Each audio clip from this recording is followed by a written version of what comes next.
Assalamualaikum warahmatullahi wabarakatuh. Salam sejahtera bagi kita semua. Perkenalkan, nama saya Dr. Haji Mas Duki Asbari STSMM. Saya merupakan dosen tetap pada program studi Magister Manajemen Fakultas Bisnis Universitas Ihsan Pembangunan Indonesia. Pada kesempatan ini saya mengikuti rangkaian sertifikasi dosen sebagai bagian dari komitmen saya untuk terus meningkatkan kualitas diri sebagai pendidik di perguruan tinggi.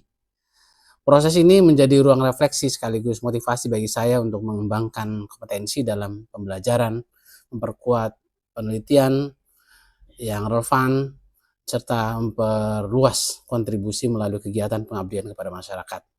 Saya berharap pengalaman dan proses yang saya jalani dapat memberikan dampak positif tidak hanya bagi pengembangan mahasiswa, tetapi juga bagi kemajuan institusi dan peningkatan mutu pendidikan tinggi. Dengan semangat untuk terus belajar, berinovasi, dan berkontribusi, saya berkomitmen menjadi dosen yang profesional, adaptif, dan mampu memberikan manfaat yang berkelanjutan. Pada kesempatan ini, saya akan memaparkan pernyataan diri dosen dalam unjuk kerja Tridharma Perguruan Tinggi atau PDD-UKT-PT pada aspek pendidikan dan pengajaran. Mata kuliah yang saya ampu adalah Manajemen Operasi Bisnis dengan kode mata kuliah MM 1205 berbobot 3 SKS yang dilaksanakan pada semester 2 program studi Magister Manajemen Fakultas Bisnis periode semester genap tahun 2025-2026. Dalam pemaparan ini, saya akan menjelaskan gambaran umum mata kuliah beserta capaian pembelajaran yang diharapkan, strategi serta media pembelajaran yang diterapkan, pokok-pokok materi yang disampaikan selama perkuliahan, mekanisme evaluasi dan penilaian mahasiswa, serta dokumentasi singkat pelaksanaan proses pembelajaran sebagai bagian dari implementasi kegiatan akademik. Mata kuliah Manajemen Operasi Bisnis membahas secara komprehensif tentang konsep, prinsip, strategi, dan praktik pengelolaan operasi bisnis sebagai salah satu fungsi utama dalam organisasi modern. Pembelajaran diarahkan pada penguasaan konsep perancangan sistem operasi, strategi operasi, pengembangan produk dan jasa, peramalan permintaan, perencanaan kapasitas, terus manajemen rantai pasok, manajemen kualitas, lean operation, Six Sigma, manajemen persediaan, pengendalian proyek, pemanfaatan teknologi digital dalam operasi, inovasi operasi, serta operasi berkelanjutan. Mata kuliah ini juga menekankan kemampuan mahasiswa dalam menganalisis, mengevaluasi, dan merancang solusi strategis terhadap berbagai permasalahan operasi bisnis berbasis data, inovasi, efisiensi, kualitas, keberlanjutan, dan manajemen risiko. Pembelajaran dilaksanakan melalui pendekatan outcome based education atau OBE dengan mengintegrasikan case based learning, problem based learning, dan project based learning dalam format diskusi ilmiah, presentasi, simulasi, serta analisis studi kasus dari berbagai sektor industri manufaktur maupun jasa. Mahasiswa didorong untuk mengembangkan kemampuan berpikir kritis, analitis, kreatif, kolaboratif, dan komunikatif dalam merumuskan alternatif solusi terhadap persoalan operasional yang kompleks. Pada akhir perkuliahan, mahasiswa diharapkan mampu menganalisis konsep dan strategi manajemen operasi, merancang sistem operasi bisnis yang efektif, efisien, inovatif, dan berkelanjutan. Juga mengambil keputusan operasional berbasis data serta mengintegrasikan teknologi digital, manajemen kualitas, manajemen risiko, dan prinsip keberlanjutan dalam meningkatkan daya saing organisasi, baik di tingkat nasional maupun global. Mata kuliah ini mengacu pada 4 capaian pembelajaran lulusan atau CPL, yakni CPL 1 tentang aspek sikap, beriman, beretika, dan bertanggung jawab dalam pengambilan keputusan manajerial. Juga CPL 2 tentang aspek pengetahuan, yaitu menguasai teori dan praktek manajemen operasi dan inovasi. Kemudian CPL ketiga, yakni aspek keterampilan umum, mampu berpikir kritis, analitis, dan berbasis data. Kemudian CPL 4, yakni aspek keterampilan khusus, diharapkan mahasiswa mampu merancang dan mengevaluasi sistem operasi bisnis secara strategik. Capaian tersebut kemudian diturunkan menjadi 4 capaian pembelajaran mata kuliah atau CPMK, yakni yang pertama menganalisis konsep dan perkembangan manajemen operasi bisnis secara komprehensif, yang kedua merancang sistem operasi bisnis berbasis efisiensi, kualitas, dan inovasi. CPMK ketiga mengambil keputusan operasional berbasis data dan analisis strategik. Dan CPMK keempat yakni mengintegrasikan teknologi, sustainability, dan risk management dalam operasi. Perkuliahan pada mata kuliah ini diselenggarakan selama 16 kali pertemuan, yakni meliputi 13 kali kegiatan pembelajaran, 1 kali ujian sumatif pertama, 1 kali ujian sumatif kedua, dan 1 kali ujian sumatif ketiga. Untuk mendukung proses belajar yang efektif dan interaktif, saya memanfaatkan berbagai media pembelajaran seperti buku ajar manajemen operasi bisnis yang saya tulis ini berdasarkan pengalaman saya di dunia industri baik manufaktur maupun jasa selama 15 tahun dari posisi lower manager hingga posisi manajer puncak. Tentu dilengkapi dengan beragam sumber belajar lain yang relate dan relevan baik fisik maupun digital. Presentasi melalui LCD, proyektor, serta quizzes sebagai salah satu instrumen evaluasi pembelajaran juga saya gunakan. Sebagai sarana komunikasi dan pendukung kegiatan perkuliahan, saya juga menggunakan WhatsApp Group, email, Google Classroom, dan Zoom Meet untuk memfasilitasi penyampaian informasi, diskusi, serta pembelajaran yang dapat dilakukan secara fleksibel secara sesuai kebutuhan. Kemudian kami juga merancang bobot penilaian yang terdiri dari 3 sesi. Jadi sesi pertama terdiri dari etika 5%, absensi 10%, tugas-tugas 35%, ujian sesi pertama 50%. Nanti ada nilai akhir sesi pertama. Sesi 2 juga demikian hingga sesi 3.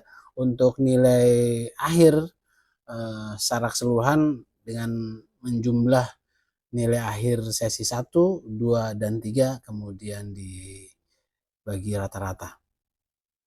Demikian, selanjutnya adalah cuplikan proses pembelajaran tatap muka pada mata kuliah manajemen operasi bisnis. Selamat menyaksikan. Assalamualaikum. Gimana kabarnya? Baik teman-teman, kita bisa mulai. Selamat malam, Assalamualaikum warahmatullahi wabarakatuh. Terima kasih, kita ketemu kembali di kelas yang selalu kita nanti. Sebelum kita mulai, lebih elok kalau kita berdoa. Semoga hari ini kita bisa lalui dengan baik, sesuai dengan apa yang kita niatkan.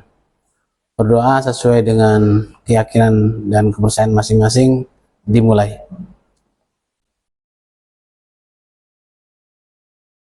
Berdoa selesai. Baik. Tempo hari kita sempat bahas tentang mutu atau mati, ya. Masih ingat ya? Minggu kemarin mutu atau mati. Kak Zahra bisa explain nggak beberapa kalimat tentang kenapa kita harus aware, peduli pada mutu?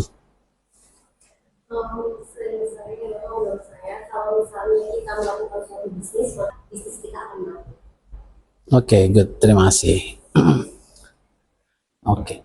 Nah, di bab berikutnya ini kita akan ngobrolin tentang inovasi. Oke.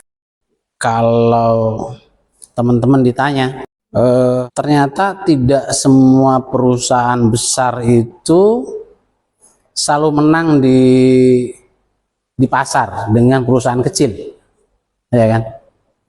Kenapa perusahaan besar bisa kalah dengan perusahaan kecil?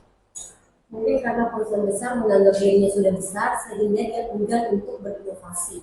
Enggan untuk berinovasi. Ada faktor lain tentang inovasi, tidak sekedar kreativitas, tetapi ada nilai. Apa sih bedanya kreativitas dan inovasi? Kreativitas itu menghasilkan ide, sedangkan inovasi itu menghasilkan nilai. Artinya ketika kreativitas itu dieksekusi, disistematisasi, kemudian sampai kepada customer, diterima value-nya, jadi inovasi. Gitu. Jadi tadi tuh tidak berhenti pada ide, karena ide itu bisa lebih murah ketimbang eksekusi. Eksekusi menjadi syarat inovasi mewujud menjadi nilai yang sampai kepada konsumen, customer. Ya. Jadi ujungnya adalah ada added value, nilai tambah yang membuat organisasi bisnis kita unggul. Next, coba. Ada 4 jenis inovasi. Baca ya. Kalau tadi ada Netflix, apa lagi? Kodak, Toyota, Nokia, gitu kan. Kalau disambungkan dengan 4 jenis inovasi, produk, proses, layanan, dan model bisnis, Netflix misalnya, apa jenis inovasinya? Digitalisasi film. Apalagi? Model bisnis. Yang bayarnya bisa memakai QRIS dan lain-lain. Iya, iya, nggak harus ngantri gitu ya. Dengan beragam inovasi ini maksud saya adalah inovasi jangan sampai diartikan semata menghasilkan produk baru. Visi organisasi bisnis di situ. Jadi bukan ambisi owner semata. Jadi gini, bisa saja kita punya bisnis menghasilkan produk yang bagus, canggih, ya, tapi harganya mahal, tidak diterima oleh customer. Worth it nggak tuh? Nggak. Tapi bisnis kita yang lain menghasilkan produk yang tidak terlalu canggih, tapi match dengan customer requirement. Milih yang mana tuh? Match. Karena emang esensi bisnis kita adalah nyocokin dengan kebutuhan customer. Gitu. Berubah nggak kebutuhan konsumen itu? Berubah. Bergerak nggak? Bergerak. Saya tadi contoh Nokia. Pertanyaan berikutnya adalah berangkat dari mana ketika kita ingin organisasi bisnis kita itu sustain di dalam mengelola inovasi. Setelah tahu customer need, yang kedua culture, budaya. Kita ambil contoh Toyota, Netflix, dua unit bisnis yang berbeda, model inovasinya berbeda, tapi kok disebut dua-duanya inovatif, padahal beda tuh. Karena dia melakukan perubahan pada bisnisnya untuk memberikan value menjadi unggul sesuai dengan harapan ekspektasi si pelanggan. Oke, sama dua-duanya ya. Sama berinovasi dengan model yang berbeda. Ini model Toyota lebih ke berinovasi pada proses, sedangkan dari itu sesuai stage. Oke, good. Nah, tadi dibahas tentang produk proses. Lebih sulit mana? Membuat produk baru atau proses baru?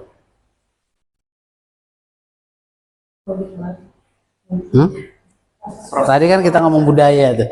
Hah? Proses. Kenapa? Karena proses berkaitan dengan budaya. Berkaitan SDM. Kalau produk, kita beli mesin yang sama dengan kompetitor, jadi lah. Ya, software yang sama, AI yang sama, misalnya gitu ya. Tapi ketika berkaitan dengan budaya, SDM, itu yang membedakan perusahaan kita nggak bisa ditiru oleh perusahaan lain karena budaya, karena SDM kita. SDM kita variabel banyak, yang bisa jadi paling sulit untuk ditiru. Maka membuat proses baru paling sulit, karena harus berangkat dari budaya, membangun budaya baru. Ketika orang menemukan roda, itu kreatif banget tuh. Tapi ketika Toyota menggunakan roda itu dalam conveyor belt, menciptakan proses produksi yang revolusioner, itu jadi inovasi. Ya. Dan itu mengubah cara kerja yang sebelumnya manual menjadi orang tuh dituntut untuk mengerjakan sesuai dengan kecepatan conveyor belt. Teman-teman semua, kalau sebelumnya kita membahas tentang organisasi, sejatinya inovasi juga berurusan dengan pribadi kita, ya kan? Perusahaan yang gak inovatif akan kalah. Pribadi juga begitu. Kalau nggak menjadi pribadi yang inovatif, akan ditinggal zaman. Gitu. Ya. Nah, sebagai bagian reflektif, ini kita bisa diskusi di akhir sesi ini. Bisa ada pertanyaan mungkin, atau ada yang mau disampaikan, silakan. Izin bertanya, Pak. Ya, silakan. Tadi Bapak kan sampaikan keberhasilan perusahaan dalam mencapai inovasi bisa diukur salah satunya dengan efisiensi dari perusahaan tersebut. Yang mau saya tanyakan, Pak, sebuah perusahaan sudah sangat efisien, namun mengapa masih bisa kalah bersaing? Padahal perusahaan sendiri itu tujuan utamanya adalah efisien untuk mencapai manajemen operasionalnya. Bagus, pertanyaan yang baik ya. Perusahaan sudah efisien, efisiensinya bagus, tapi kok tetap kalah bersaing, gitu kan? Jadi gini, efisiensi itu penting agar proses bisa berjalan, gitu. Tapi efisiensi itu membuat perusahaan jalan untuk hari ini. Tapi inovasi membentuk perusahaan tetap eksis di masa depan. Jadi kalau efisiensi itu dalam bahasa lain untuk menjawab bagaimana suatu pekerjaan dilakukan dengan benar, itu efisien. Tapi kalau inovasi menjawab apakah kita sekarang sedang melakukan hal yang benar. Artinya kita bicara tentang masa depan, maka inovasi mau tidak mau menjadi perhatian kita. Efisiensi membuat perusahaan kita berjalan, tapi inovasi menjadikan perusahaan kita terus bertahan. Kira-kira gitu. Clear ya? Clear, Pak. Cukup jelas. Bedanya gitu. Ya. Good. Kasih applause lah. Oke. Pertanyaan dari Mbak Daru. Ada lagi? Pak, boleh saya izin bertanya? Silakan. Tadi Bapak telah sampaikan bahwa inovasi ada berbagai macam dari model bisnis, produk, dan proses.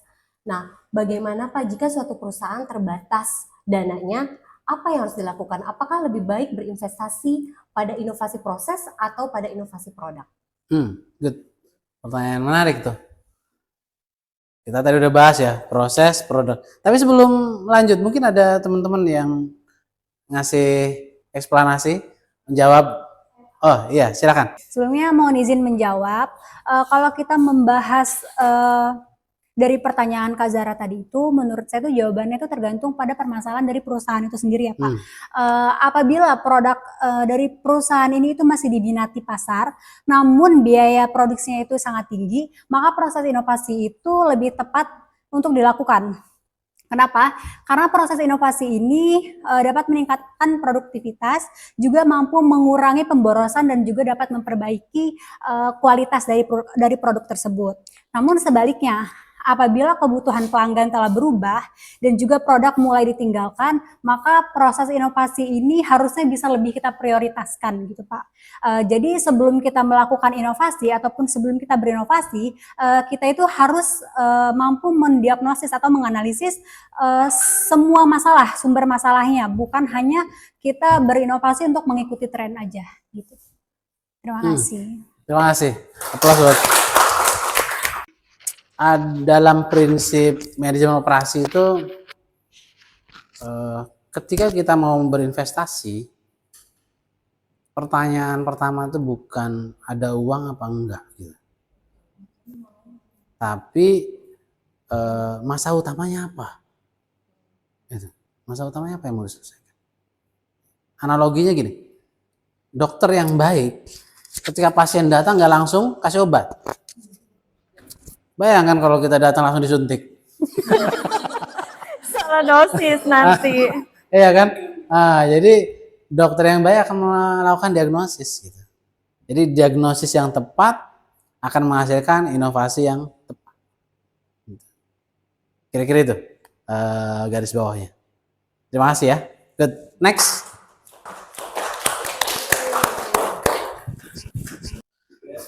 Pak Dokter izin bertanya. Silakan.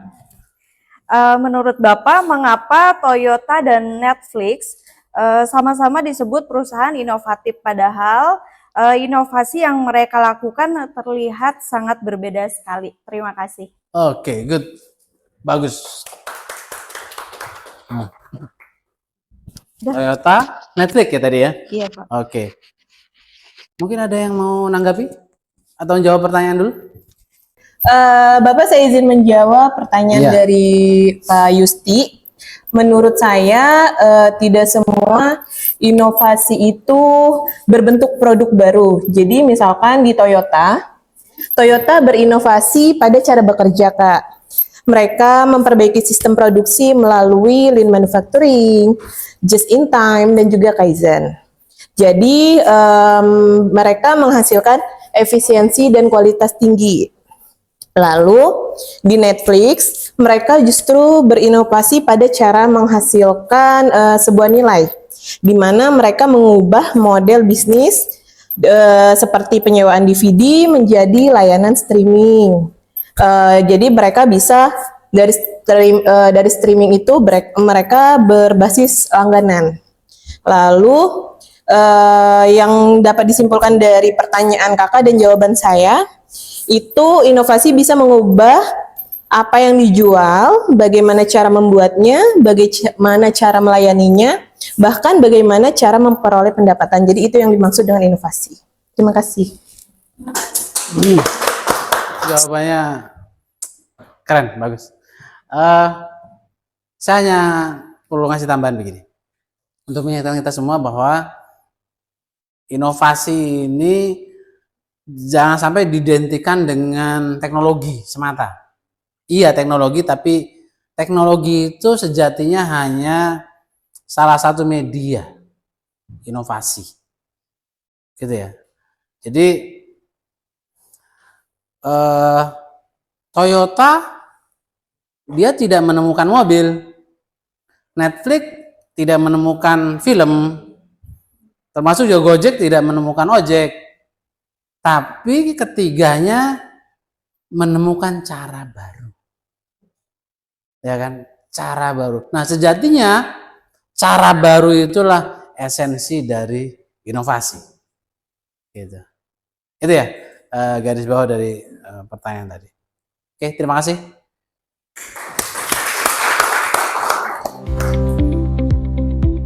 Baik teman-teman, sebagai sarana latihan kita mengakuisisi pengetahuan yang baru kita bahas, kita adakan kuis singkat ya, pakai kuisis. Sebentar ya.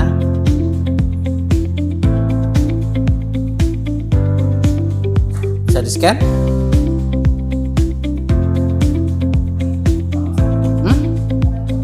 Bisa?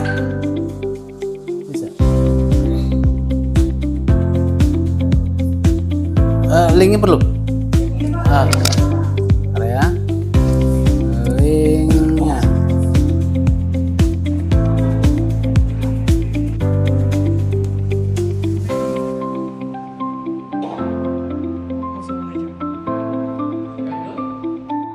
Kita mulai 3, 2, 1.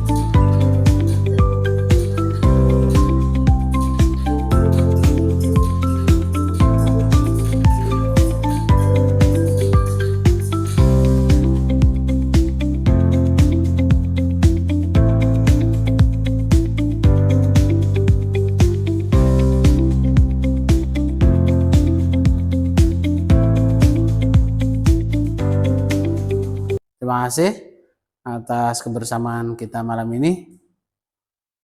Aplaus buat kita semua.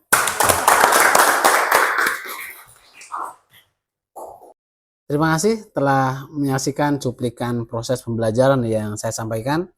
Semoga dapat memberikan gambaran mengenai pelaksanaan pembelajaran pada mata kuliah manajemen operasi bisnis. Akhirul kalam. Assalamualaikum warahmatullahi wabarakatuh.